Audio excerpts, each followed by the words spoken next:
Many people talk about the ups and downs of married life, but no one really prepares you for life after your spouse passes away.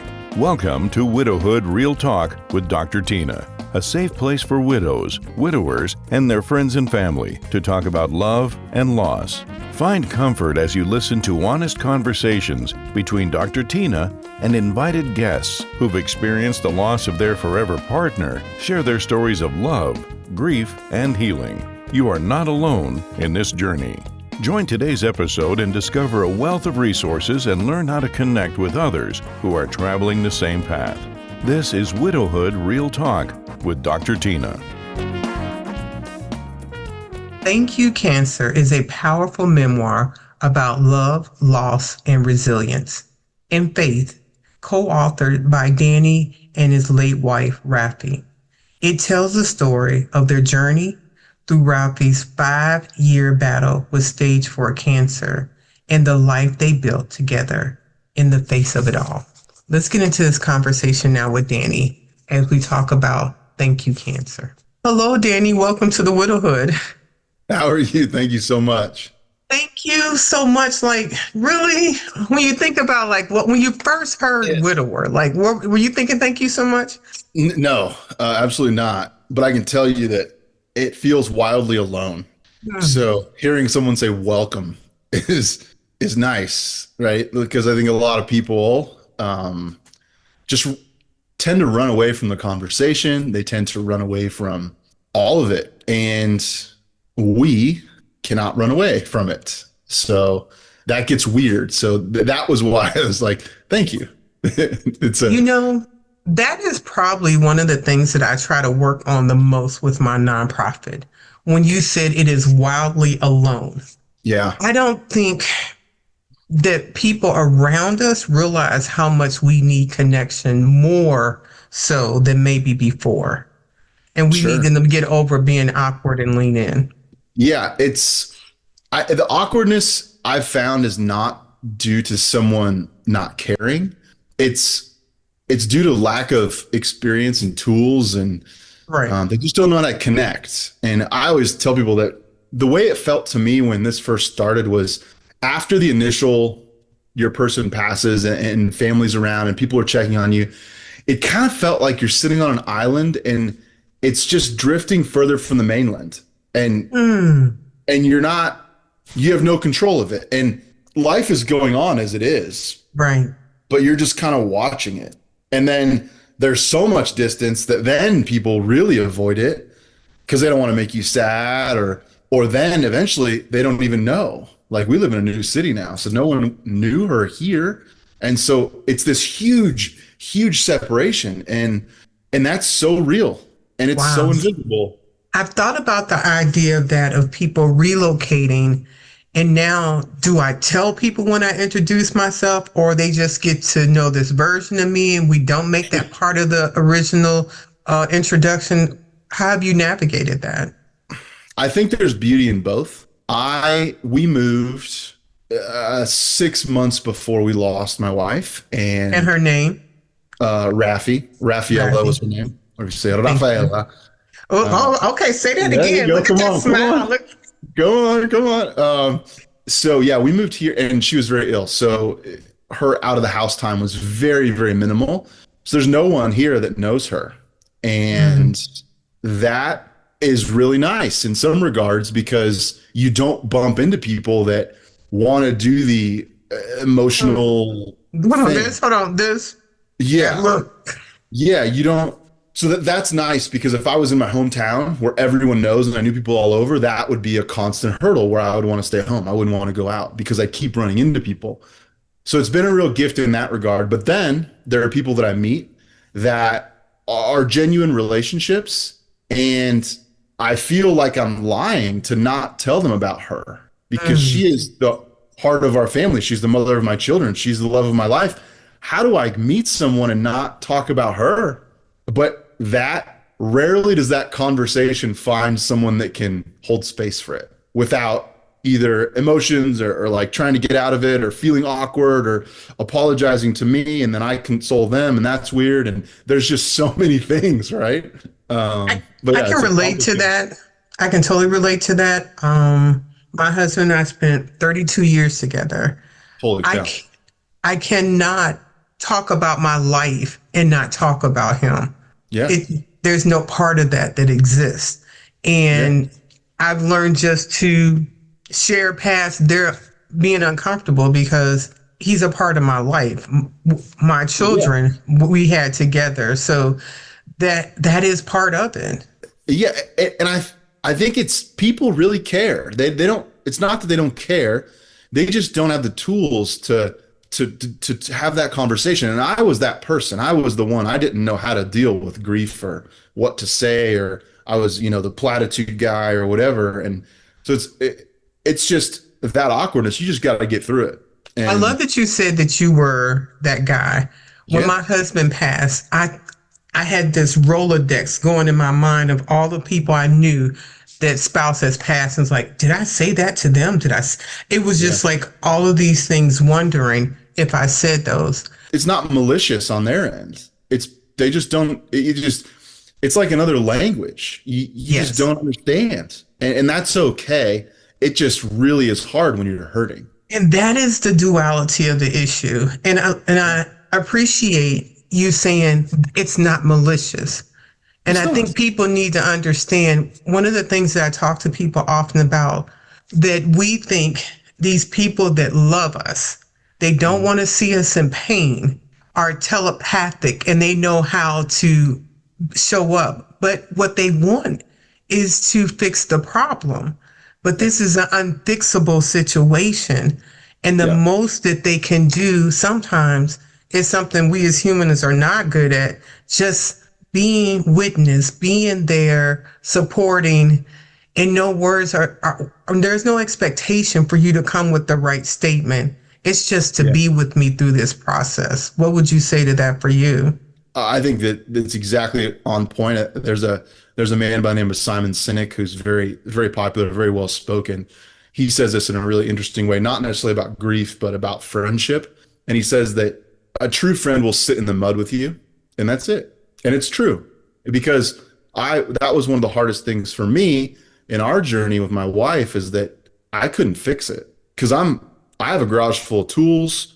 I build things. I can fix things, and I want to fix things. It feels like it's a part of the fibers of my being to fix things, and we couldn't fix this, Mm, and that about broke me. And wow.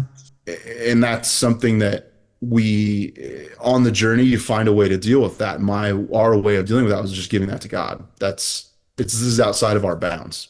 When you say giving it to God, what does that mean for someone that's wrestling with the idea of God, their person dying, and now what?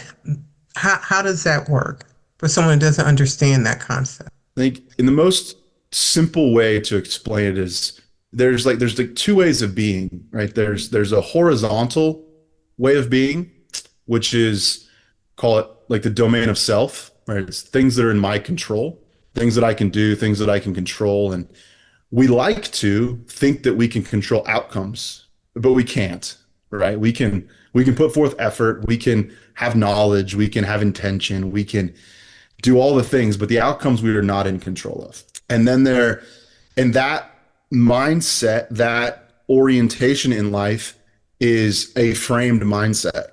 And I would tell you that that frame is not that large for any of us, even though we'd like to think that it is. Now, what we discovered in our path was that if we could try the best we could, be unified in our approach, but surrender this story to Him, open ourselves to a vertical orientation, one that could fall in alignment with God, solutions began to appear. And they were not in our control, nor were they of our doing. And they showed up only for that reason. And that is evidenced in our story so many times. It is Mm, wildly out of our capabilities.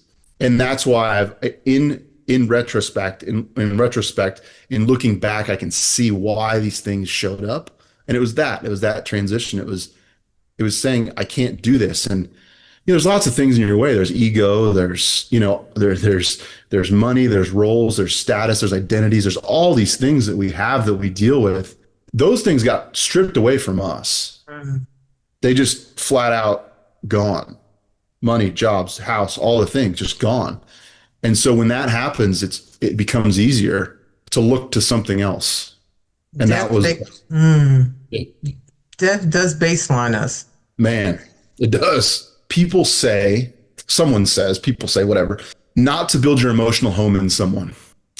And I hear that, and I will say that I did that. And it was the best thing I ever did. I built my emotional home in my wife. And because of that, what I realized was a depth of love and a depth of joy in a relationship that I never would have seen if I wouldn't have done that. Now, I lost her, and it exposed me to this thing, this floor. Like, okay, now what? Your heart, everything you is gone. Now what? Now what do you do? And that starts to beg the question of, okay, there's a bigger story at play here. And that's when the God conversation shows up. I cannot imagine a marriage for me if my spouse was not my emotional home. What is there then? It sounds like somebody that was hurt or has trust issues or could not be so transparent or vulnerable in a relationship. Yeah, I think the only conversation that seems to make sense in all of that is build the intimacy with God first, and then understand that your mate, your person, is a gift. Yes, it's a gift from God. Like, I think back to, like, with my life without her, I'm like, I wouldn't even consider that. Like, I even, our time was 12 years that we spent together, and that is a lavish blessing in a lifetime. And to think of who I would be if I wouldn't have had that, there's nothing that would make me turn a different path in my life. And that, so it's like, okay, well, if that relationship is in place, if that intimacy with God is in place, maybe you're not as exposed and you can still love someone. So that's a lot. I know. I'm like, okay, I'm gonna put a pin in that and come back to that. Yeah, I know. Sorry. That's okay. When you talk about sharing your story, yeah, that's it. On this book cover, is this you too?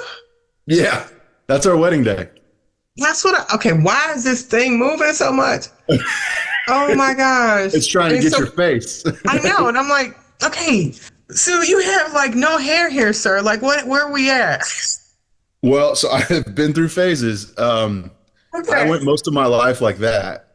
And then when we met in Los Angeles in 2011, I think it was. And at that point, then I grew a beard, in which I was like, I like this, I'm going to keep it. And then later on in this like cancer chapter of our lives, I grew my hair out. Okay. And so I started watching Viking shows, and I was like, Okay, say less. So I want to build this conversation around portions of the book that I've identified. That's great. And I feel that the author does a better job of reading their book than other people. You're trying to make me cry. It's okay though.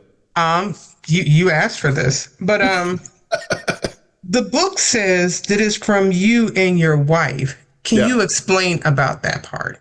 How that to be? So she was diagnosed in 2020, in August 3rd of 2020. And in that journey, we decided that we were going to speak about what we were going through, just in a very matter-of-fact way, just on social media. We were just going to talk about it. So in doing that, we both started to journal in our own way. She was journaling, I was journaling, not together, just journaling. And then some point in 2021, I remember having a conversation with her, and we're like, we should write a book together about this experience. And so we're having this conversation. I was like, sure. And we kind of were toying with a podcast, and then it was always a thing. Now, nothing happened in regards to the book. Her health turned, our life was crazy. But what we both did was we both kept writing, because for both of us, it was important. It was a way for us to kind of gain clarity and just get what the mess out. And so fast forward, my wife passed away 12/12/24. And in the aftermath of that, as you know, the following months are just a blur. Nothing makes sense. And I knew that writing was a thing that would help me just to get the mess out, just not to feel like I was going to explode all the time. So I started to write, and it came out in poetry, which is weird, but it did. But then I remembered that we wanted to write this book, and I was like, I wonder if I could do that. And so what I did was I went back to her journals and I looked to see what I could find. And I found a very, very sparse narration of the journey, missing a lot of pieces because it's very focused in the moment of what she's going through in that moment. But they're her words, they're her original words. There are spelling errors. I didn't spell check it. I didn't do anything. All I did was formatted it a little so you could read it a little better. So I took that and I laid that into a timeline. And then I went back to my journal and I filled in the gaps, more or less. I took my in the moment journal and filled in the gaps. So I had a much closer version of a story that someone could understand from the outside. But there were still like big changes needed. So I went through as a narrator in present day and kind of added some context here, filled a little bit in there, tied some things together. And so then what you have is you have our story told from two points of view, which is what we originally wanted. And it's very informal. I say in the very beginning of the book that I want this book to feel like the three of us are sitting around a campfire and we're just telling you our story. And so I never, in the book, I never say he said, she said. It's always just her voice is in bold print. My voice is in normal print.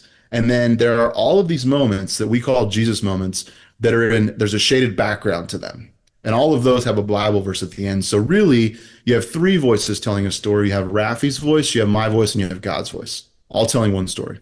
So that's how the book is arranged. And thank you for for that third person on the campfire, listening to your story. What is your hope for them, their takeaway? I hope that our book and the vulnerability of our story puts such an imbalance in their life, in vulnerability, that they feel inspired to go love on their people and live inside their moments. I hope that it's so that it just grabs them and just throttles them and makes them be like, man, I need to cherish my time with my people. And the title, how did you come to that? Well, I'm not going to tell you, but it is in the book. It is very important. There is a reason for it. It is in the book. It's meant to be polarizing, but I will tell you that you don't have to validate it. It's in the book. It draws the reader in. We can't give everything away. In the book, yes. In their words, you start the story with two young ladies. How did you come to the conclusion to start here? Well, those are our daughters. And it was important that they tell some of the story too, because it's their mama. And so I let them write what they wanted. I just said, hey, do you want to write in the book too? And they said, yeah. And so I let them write. And they each wrote about a paragraph. So it's our family's book. And it's beautiful. Yes. Can you read this for us, please? The girls? Mm-hmm. Oh, Tina, you're getting me, girl. You want me to? Okay. Yeah, I'll read it. Hold on. Clouding me up. Okay. So I'm Danny and Raffaella's oldest child. I'm going to share a memory with you. My age currently is 10 years. This year without my mama has been so hard. These last 5 years too. I hope this memory that I write makes you happy, sad, joyful, and more. Let's start with the memory, okay? So at the time we got a puppy and my mom was like, I'm never letting Lulu in my bed. Lulu was the puppy. Next thing you know, it's like 10 p.m. and I wake up hearing my dad laughing. So I get out of bed and my mom was holding Lulu, the puppy, in bed. So I thought that was a funny story. Thank you for reading. Bye. Hope you enjoy the book. Rue. Such a kid. What do you remember about that moment? Well, so Lulu is a Great Pyrenees, and I believe the picture's in the book somewhere, I believe. But she just fluffy, just a white fluffy dog. And Raffi was like, hey, this dog will not be in the bed. There's no way. And the first night, I come upstairs and she's laying in bed and she's got Lulu there and she's holding her. I was like, what are you doing? And I started laughing. It was like, she's going to get in bed every night. And, she's going to be 130 pounds. Like, what are you doing?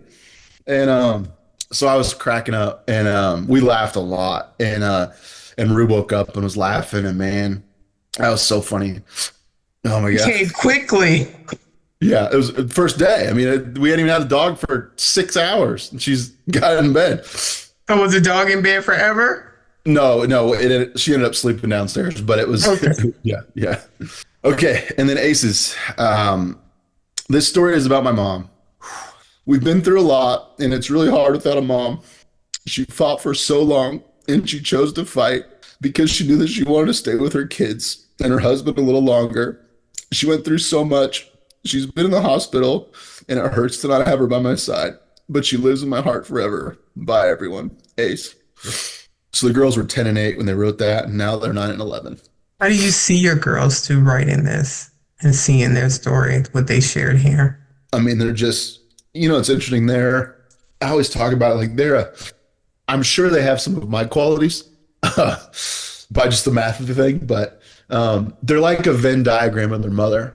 There's like 20% of them that's the exact same, and there's 80% of them that's completely different. And the interesting thing and the real gift of the scenario is that those are the things that I fell in love with their mom for, which is really weird. It's like their qualities. And now I'm raising them. And it's a beautiful thing. It's a real gift. When you see your girls now, do they look like they're grieving or do they just look like kids to you? They're just kids.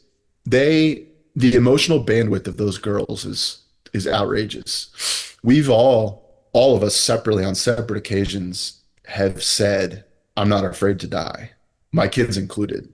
And they brought it up on their own, which is a profound thing for a 8-year-old and a 10-year-old to say. Unprovoked, not talking about it. They just brought it out. Now they have their hard times. They wear it differently. But we've been very open. Rafi and I chose not to hide anything from them. The thing they didn't see wound care. They didn't see any blood, anything like that, but they knew everything. They were here every day. We traveled together. We went to treatment together. They knew everything. And because of that, interestingly enough, I think kids deal with it better than adults do because kids are more connected than adults are. We have more armor that's come from our life, and they've really dealt with crazy things in just a swimming fashion, and it's really beautiful to see. There are so many moments where they come to my rescue and they come to support me instead of me being the dad supporting my kid. It's not how it goes. So it's really been beautiful to have them in this process with me and with us. So yeah, they're really doing well. But we all miss mom. It doesn't go away. It does not. No. Were you originally welcoming to them supporting you? Yeah.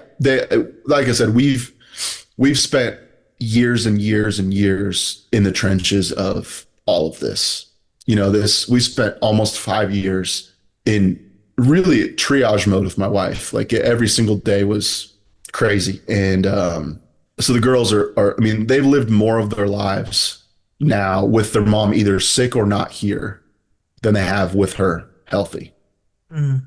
It's crazy. It's crazy. It's really a sad reality of the story. And we're going to page 3, paragraph number 3. I saw her dance. Yeah. Come on. Page 3. Okay. You want to read that paragraph? Yes, please. Okay. I saw her dance. It was as if the music was coming from her. It was as if her movement was creating the whole dance party. There's nothing else that mattered to me. Nothing else had any vibrance. She hypnotized me. Then from somewhere deep inside of me came all this ambition or confidence, or maybe it was just luck, but I made a choice, and it turned out to be the best thing I'd ever done. As they say, with 20 seconds of insane courage, I gathered enough gumption to just lay one on her. A kiss. One random, but totally not random kiss sealed it. And soon we officially became an item. Within a few months, we were talking about children the rest of our lives. There was no courting period. We knew we had flipped a switch that could not be flipped back. Where were you guys at? Where was she dancing? So I had a fitness program in Santa Monica, California. Is the most picturesque thing ever, teaching people how to move with barbells on a 100-foot bluff over the Pacific Ocean. It was amazing. Wow. She came to that program and was a part of that for about a year before this happened. There was a serious affinity for each other during that time, and this was at a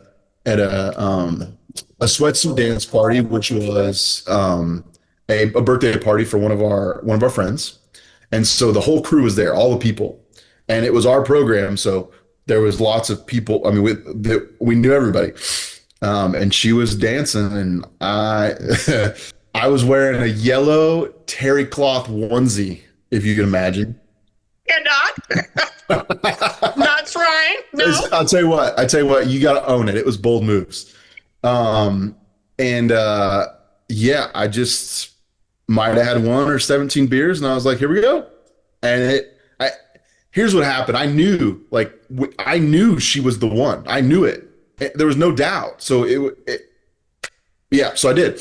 And then it was, it's kind of that awkward, like, what are we doing now? What's going on now? And then eventually we got that figured out, and then it was off to the races. I mean, there was we literally were, I think we're on our first date talking about having kids. So you guys were just friends until this moment that you decide this is it. Okay. Yeah. Nothing had ever happened. In fact, when we originally met, we were both dating people. Kind of those relationships were kind of fizzling, I would say. And, but there was this definite affinity between the two of us. And we kind of figured that out over the course of the next, let's say, year. And then at that point, we were both free. There was, so that was it. Alrighty, page 13. Starting with she continued, and on to page 14, ending with core. Okay. She continued in and out of sleep during the 1-hour car drive home.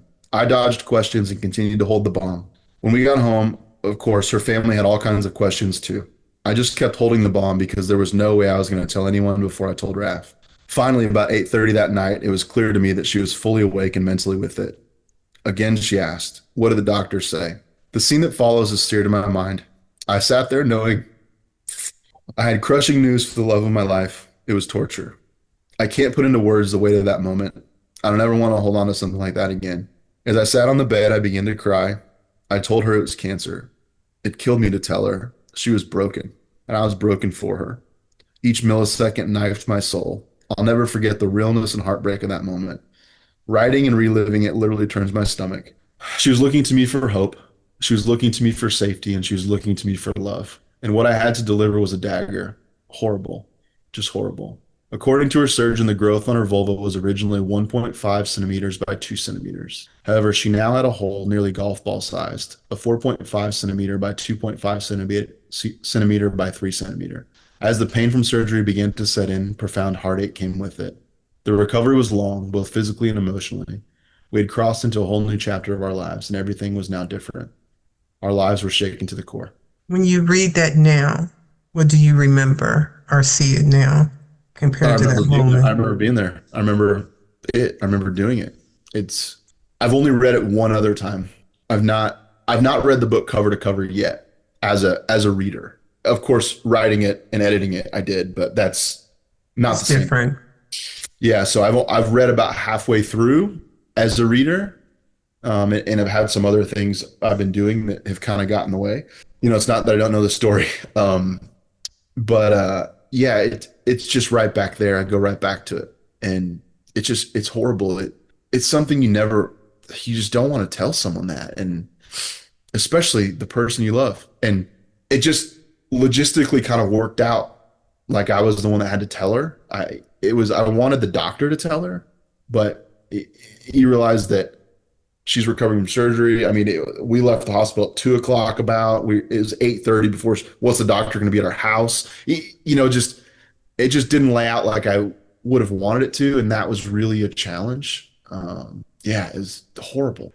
When we started this conversation, you mentioned about being the fixer, being the man, that you have tools and you fix things. For other men that are listening to this conversation, they may be on the cusp of being a caretaker for their spouse, or maybe their spouse has passed and they're struggling with their inability to fix this. What would you share with them? This was probably the most profound shift in our marriage happened regarding this type of thing. And this is later in the book, but we had a disagreement on a treatment path. After this whole thing happened, she had a tumor grow very large, and I wanted her to go get conventional care, and she didn't want to. She wanted to go the natural route, and complete disagreement. And we were sitting there in the living room floor of this house that this happened in, this scene that I just read, and she was adamantly against it. She was, I'm not doing it. And I was like, you have to do it. And my basic premise was like, look at you, which is not something you say to someone, nor is that what I said. But this thing is out of control. We are losing. We need to get some more care. And she said no. And she was hard-headed, and so am I. And I was trying to be the solution guy. I was trying to be the fixer guy. I was trying to, take care of it. And that's a very male trait, by the way. And she, what I found out is she wanted to work together. And in that moment, I was like, either we work together or the marriage ends. I mean, that was what it felt like in that moment. And so chose to lay my sword down and proverbially and move to the same side of the table as her and work on this together and be unified in our front and support my wife as opposed to direct her, because I chose to marry her to walk by her side, not to tell her what to do. And I was, it seems like you want to tell the person what to do, like, you got to get this fixed. But I don't know if that's going to work anyway. And so in that moment, we decided to move from the same side of the table, and we did choose that treatment. But I will tell you, that move, being unified in that front, allowed us to weather a storm that was way beyond what either one of us expected. Because after that moment, nothing could separate us. Nothing could break us apart, because we knew we were a unified front. And that required me to take this fixer thing, this solution guy, and let it go. But because of that, it saved my marriage, and it bought my girls and my girls three and a half more years of their mom, and me 3.5 more years of my wife, that I don't think would have come to be if that conversation wouldn't have went that. I don't think it would have come to be. For the husband that's struggling because they feel like they should have been able to fix it and their wife passed, what would you share with them? Man, I battled hard with this. One of the hardest things to deal with for me was when your person passes away, the things that go through your head, it doesn't matter. Logic doesn't matter. The thoughts that come through your mind they all hold weight. And that's so hard to deal with. And in talking with people about the things that go through your head, it's so hard, because it's hard to understand it in my shoes and for someone else to understand. But I felt like I had failed her because she died, and I couldn't save her. And if it wasn't for their two very close friends of hers that really, really went to bat for that conversation, they cited evidence, they sent me messages, they really, really proved me wrong. And really. And because of those two people, I just believed them. But I really battled with thinking that I failed her because she died. And it's just not within our capabilities. It's just not. There's not enough money. There's just not, it's not, and that's one of the times that I say, thank God for God, because if it wasn't for him, I don't know where I would be. Probably in a ditch somewhere. I know this is a hard conversation. It's okay. I'm happy to have it. And I can relate to that. My husband and I were on vacation, and we were in Delaware. We were nowhere near anything that we knew. And he had a major heart attack. Oy. And I'm calling down I'm like, do I start CPR or do I call the front desk? Which one do I do? Because once you start CPR, you can't stop. I can't get to the phone if I start that and all this. And I come to the bathroom and see him in this full-blown situation. And we're on a military base. And I call downstairs. Medics and everybody comes, military people, they're armed, they're putting me in the hallway, and I am losing my whole mind and screaming in the phone to my sister. After Mark passed, I was like, you never even prayed for it to stop. You never even thought about that. And I was like, Tina, everybody has a moment that they will Yeah. no longer be in this world. Yeah. Not a fan of it, but it is the reality, and telling myself that was his moment to leave this world. I'm grateful we were together and Yeah. he wasn't alone. Yeah. But those thoughts are things, Yeah. because as you mentioned earlier, we think that we can control more Yeah. than we Yeah. actually can. And that baseline that death leaves us putting life into perspective in a way that I never would have done had my Yeah. husband not passed. And the level of gratefulness for the time that we had together Yeah. is huge. It's So huge. Yeah. I speak to the person that's struggling and they're listening to this conversation, like, if I would have done this or if I would have done that, that we did the best that we knew to do Yeah. and we showed up for them. Yeah. I believe that, when it's your time, it's your time. And there's just nothing we can do about that. I think the scariest thing about, it's not really scary, it's a reality, but if a marriage goes well, one of you will watch the other one go. You're either the one that goes or the one that stays. Now, no one talks about that, really. But it's the truth. We tend to avoid the scary things. Everyone's scared of dying, but it's coming for all of us.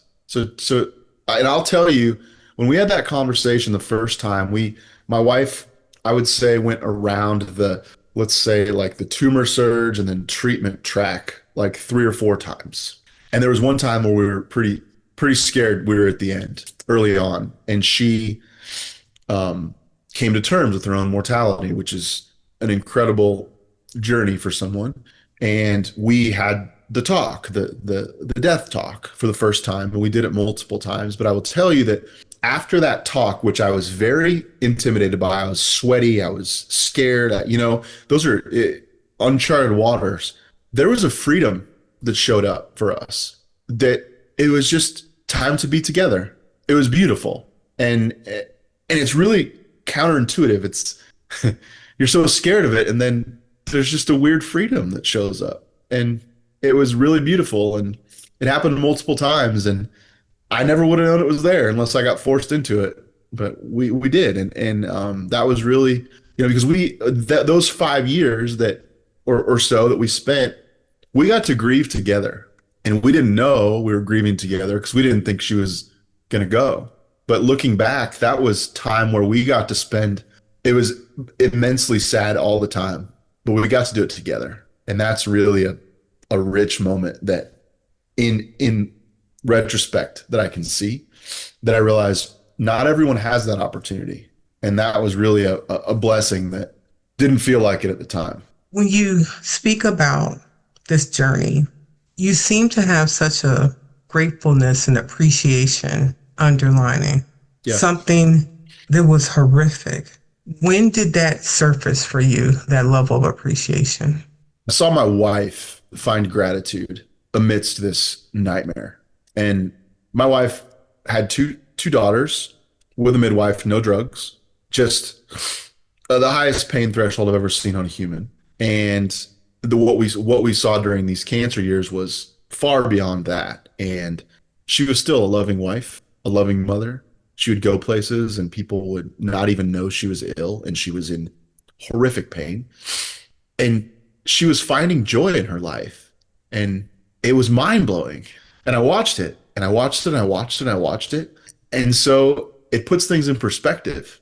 If I was thinking earlier today, it was interesting because it's so easy to become jaded or disenchanted or another word like that with your life when you lose someone. But it's that question of, would you live a life without that blessing that they were? And as I said before, there's not a chance. And then I guess we just count ourselves as blessed. And when you do that, it changes how things are. Thank you. Page 63, starting with the middle section, starting with there and ending with breath. Okay, these are Raffi's words. There's a lot of talk about the immune system, but not the lymphatic system. One of our greatest weapons against infection that gets little attention is a system of highways that run alongside the circulatory system and the organs that it encompasses, making up the immune system. The circulatory system has a pump called the heart, but the lymphatic system does not have a pump. The lymphatic system relies on muscle contractions and other functions of the body to pump fluid and clean up carbon dioxide, fats, proteins, and pathogens. One of the functions it relies on is breath. Now, you were this exercise guy, Yep. health, I'm sure all these things. How much did you learn about the body and cancer that you had no concept of before Rafi had cancer? Oh, so much. I this in particular, the lymphatic thing was mind blowing to both of us. She had a lot of scar tissue, and all of her tumor activity was around her hips. So the easiest way to say it is if you sat on a saddle, every place touching the saddle was where the tumors were. The worst places ever. But after having radiation and chemo, the scar tissue was crazy, and her ability to move unobstructed was almost impossible. And then she was going back and forth to Tulsa. We were in Kansas City. She was having treatment in Tulsa. She spent 9 weeks there, go back and forth every weekend, about 3.5 hours and one way. And she came back. Her mother was there with her one week, and she could barely walk. She was walking like this, like her butt was out, and just barely able to walk.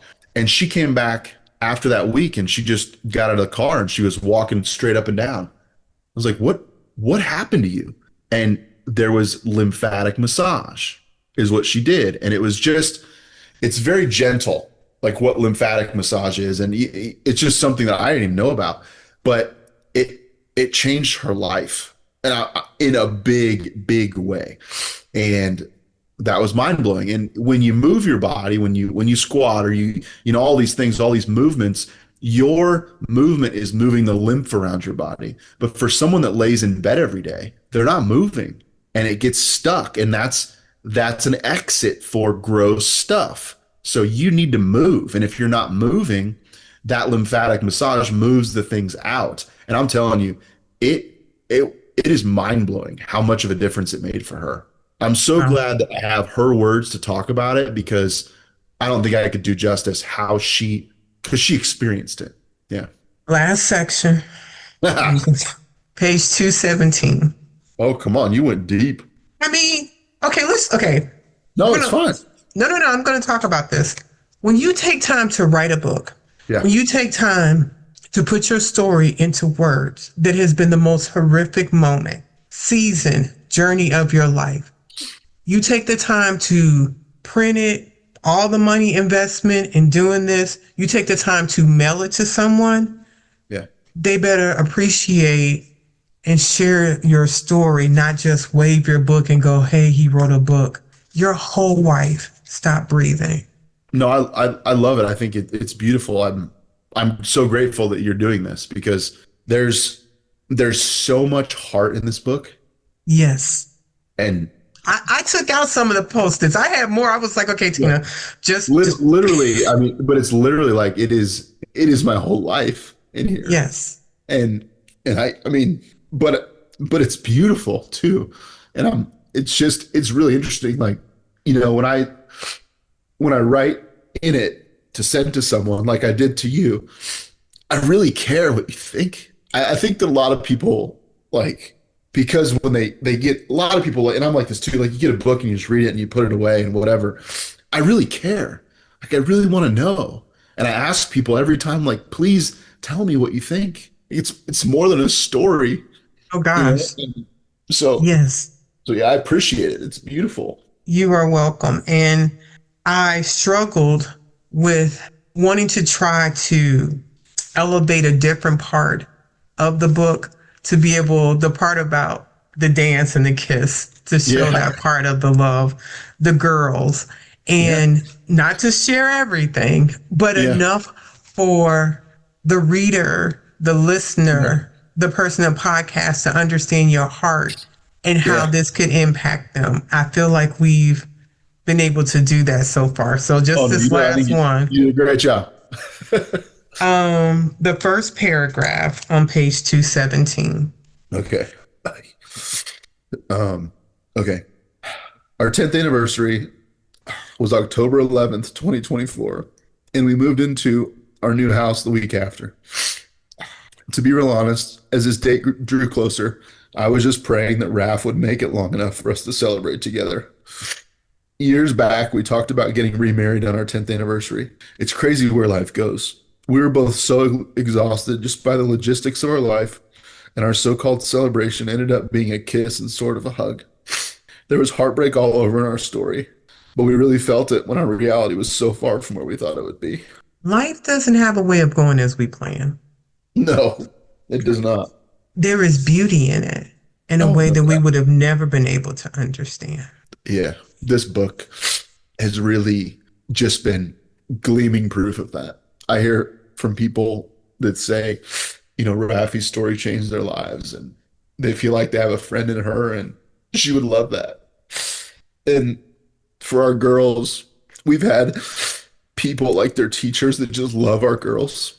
I get to give them a book and they get to meet their mom. And that's such a surreal experience.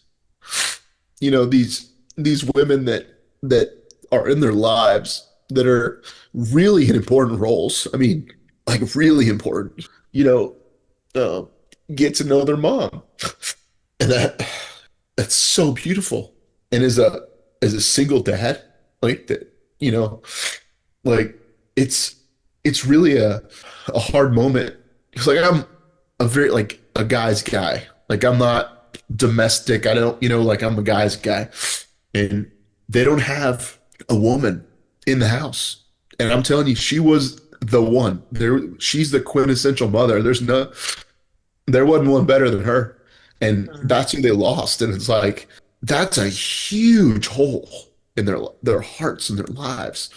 And to have women that show up, care about them, to let them meet their mom is it it's like beauty. It like transcends the word beauty. I don't even know what to call it. Annie, you have not held back in sharing. You mentioned earlier that people could find you on social media. Yeah. Where do you hang out and how can maybe someone has a grief group for men and they want you to come speak or share? How Yeah. would they connect with you? Well, probably the best place is just my website. It's my name. It's DannyLesslie.co. And that's probably the best place to do it. Now I'm on Instagram and I'm on there all the time. My tag is Momentum with Danny, and I'm always on there talking with people. But my website's probably the easiest place, or just send me an email from there. Or, however, I respond to all my DMs. I tell people all the time because I know what it's like to try to hold all the weight. To just send me a DM and tell me what's happening in your life. I'm not gonna. It's not to fix anything. It's just to have a space to unload. And I'm telling you, I get DMs that are like this long. And it's just people telling me their story. And I know what it's like to tell someone your story because I've done it over and over again. And it's so helpful. And so if someone wants to reach out, please don't hesitate. I know what it's like to need someone to talk to, and I'm happy to listen. And it happens all the time. So, but yeah, those are the I places. slid into your DMs. That's how we're having this conversation. That's right. Oh, I think you were on TikTok though, huh? Yeah, TikTok, Facebook, Yeah. IG, yeah, all of them. Yeah, I I don't, it slid into your doesn't, DM somewhere. I'm not sure where it was, but yes. yeah, but I think it's great. I think that it's beautiful for that. And that's why I do it. And it's funny, every time that I have a really hard day, like those days, it's uncanny. I will get a message from someone. It's like Rafi takes care of me through people. I'll get a message that's unquestionably something from our book, and it's just this really heartfelt, life-changing message, and it'll show up on the hardest day. Like, man, it's a beauty that goes beyond explanation. I try to write things. I try hard to wordsmith things, and there are so many times that I'm like, I don't have the words. I'll try, but I can't find them. It is. So you mentioned earlier that you and Rafi thought about having a podcast. Yeah. I'm going to let you experiment. I like for my guests to be the podcast host and throw me some questions. Oh yeah. Oh, yeah. Oh, you want me to ask you questions? Yeah. Mhm. Okay. When did your husband pass away? March 11th, 2017. Okay. 9 years now. What was the hardest part? The moment of him dying or living thereafter? Well, what's been the hardest part? Because yours is very different from mine. Because mine, we had, a 5 year time period where we we didn't know it was going to happen, but we kind of like walked to the finish line. For you, it was sudden. And so that part, people say, I wish it was this, I wish it was that. I never thought about that. You just get what you get with this. So I agree with you very much. I think that's battle in my mind that is not even worth trying to figure out because there's no answer for that. Having to tell my children. Oh, how old were your kids? They were grown. Our son, Alexander, was 19. He was in the military. Oh, And so you have to send a Red Cross message. You have to do all these things. And I was talking to our son on the phone in the last waiting room. And I don't know if I was on the phone with Alexander when the doctor came in and told me that Mark had passed, but very much up to that. And we were out to dinner the night before. I had sent pictures of what we ate and what we were doing. Mark was living in Virginia. I was in Pennsylvania trying to find a job in Virginia. And we hadn't seen each other for a while, so we met in Delaware, Dover Air Force Base, and we were there. I'm a retired Army officer. And furthest thing from my mind. Oh, I'm sure. But at the same time, I am beyond grateful that he died with me. Yeah. I would not have wanted him to have died in this 1-bedroom apartment we had for him until I got there. He deserved better than that. It would have been like he didn't show up at work and then calling and finding him. That's not what I wanted for my husband. So even though most horrifying moment of my life, he deserved to have his wife there. Yeah, I always tell, there's really no greater honor than walking someone home, however long that lasts, but being there. Yes. Being the person that's there. And it's horrible, but man. And so I wouldn't have it any other way. I would not. So I was talking to our son. My daughter was a family friend was bringing her to where I was in Delaware. Mark has now passed and they're letting me see him. And I am losing my whole mind. I am beating the floor. I'm on the table, laying next to his body, and I'm rubbing his nose and just going. And I touched his hand, and I was like, his hand was starting to get cold.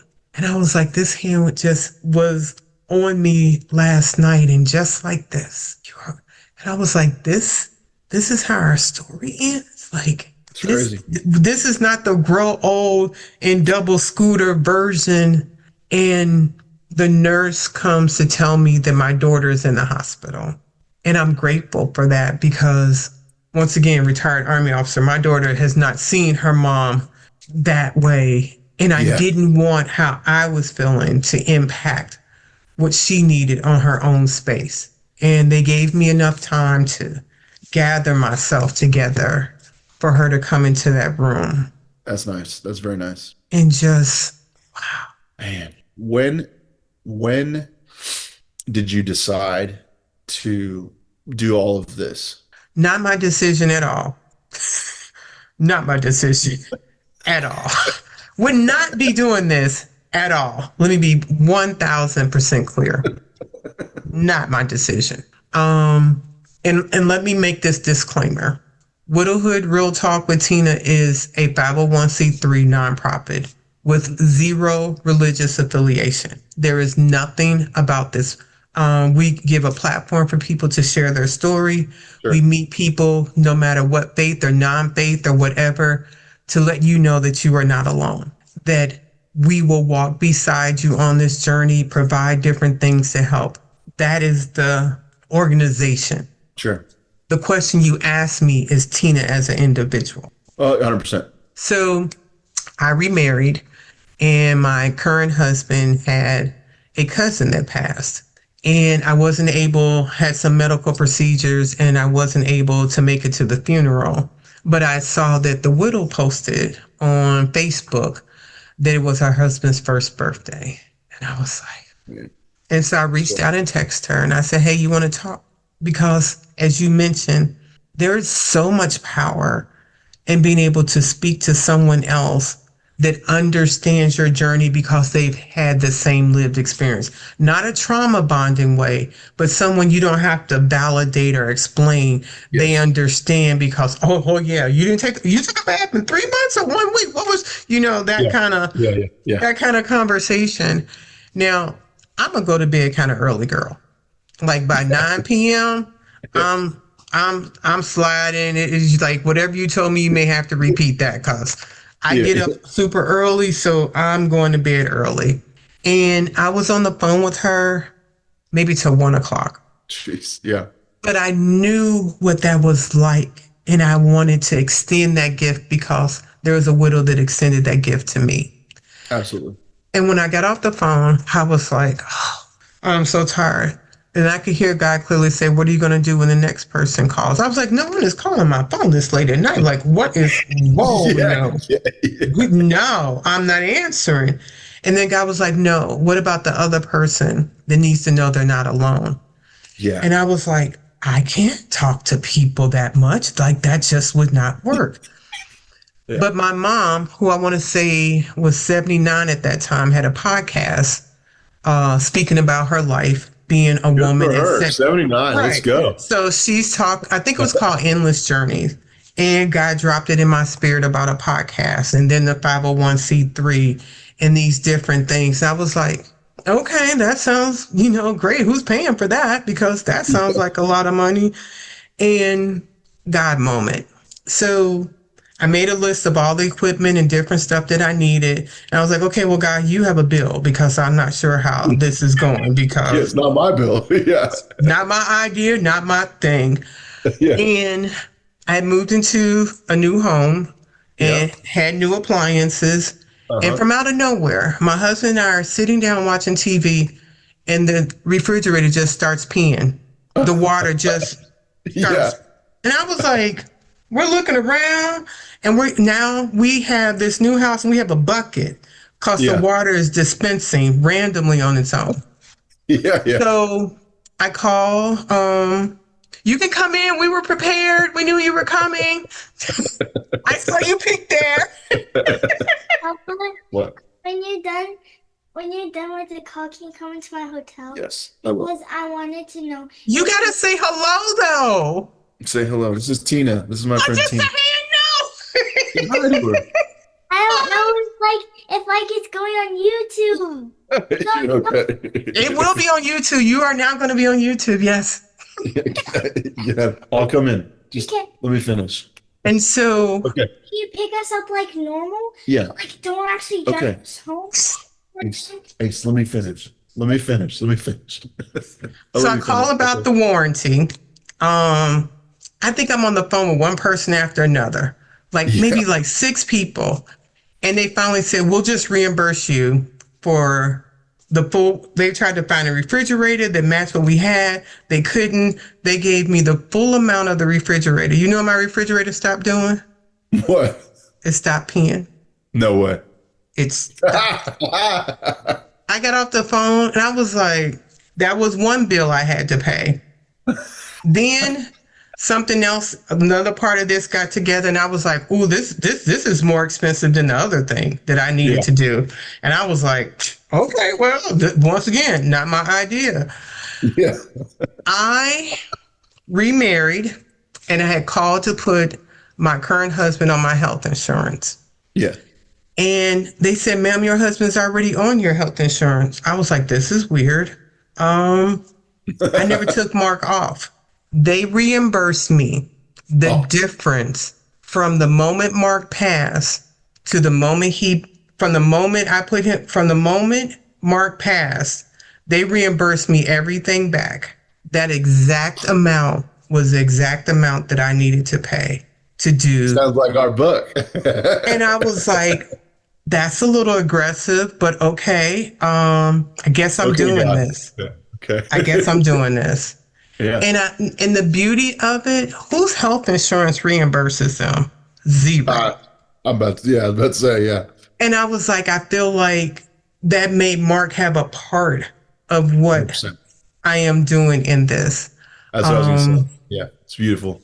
And we're starting a memorial garden giving people a space. People will be able to pavers that they can put their loved one's name on, benches, trees, gardens, however people want to. And then there's a part of this that is going to be a food producing garden for the local area. That's And amazing. we have a program called Children of Widowhood Secret Santa, where we have an application period in June where people can apply. Unfortunately, one or both parents need to be deceased. And it was something I really wanted to do because I see people struggle economically.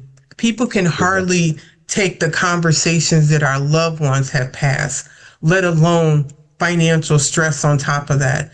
So It's so terrible. your spouse passed, you're struggling financially, and even if you don't want all the toys, or whatever for Christmas, it's a little relief that we can provide. So each child gets to identify 5 gifts, and they make an Amazon anonymous list. We have 2 widows that lead the program. And last year we were able to ensure 29 children received Christmas gifts.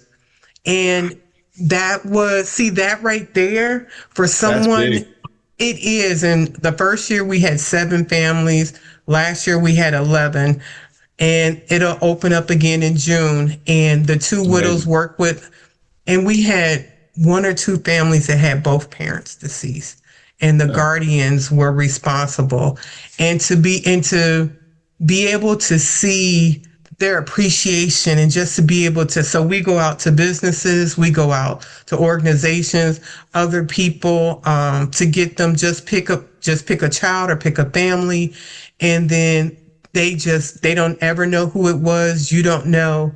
And just to be able to do, and those 2 widows came to me, and it was something I wanted to do, but I didn't have the bandwidth, and them charging that up is just amazing. That's amazing. That's really, really cool. And it's really beautiful that your husband is a part of it. Yes. And that's one thing about like the things that I have done and am doing. She's a part of them. And that's, I want it to create a legacy for our kids. Yes. And I think that's a really, really cool thing. Indeed. Well, Danny, I appreciate you giving me your time for this conversation. And you're welcome. I would like for you to wrap up this conversation. Maybe there's something we didn't cover that you wanted to, but I would like for your words to be the last words that our listeners hear by the campfire. Just for all those people out there that are in it, I would just say you're not alone. Thank you for spending another episode with Widowhood Real Talk. If you found the contents of today helpful, share the episode to anyone you know who may need it. Subscribe to the show and tune into Widowhood Real Talk each week. Then visit widowhood-realtalkwithtina.org to join the community and access additional resources. Remember, you are not alone in this journey.